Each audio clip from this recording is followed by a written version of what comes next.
నిగమ కల్పతరోర్గలితం సుఖముఖద అమృత ద్రవ సంహితం పిబత భాగవతం రసమాలయ ముహురకో రసికాభువి భావుకాః.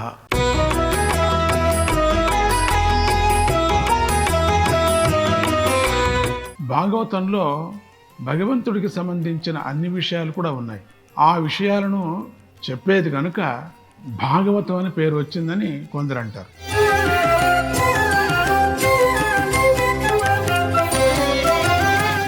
గోవిందుడు సుందరుడు ఇందిరా రమణుడు శ్రీ వెంకటనాథుడు భక్త గోవర్ధనమెత్తాడు గీతను బోధించాడు.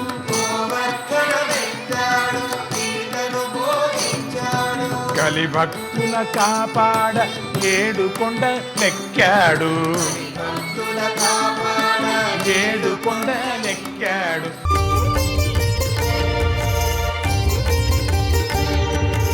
ఎన్ని కష్టాలు వచ్చినా కూడా భగవంతుణ్ణి కొలుసుకోవటం, ఆయనలో చేరటం అనేటువంటిది భగవంతుడి యొక్క సంకల్పం.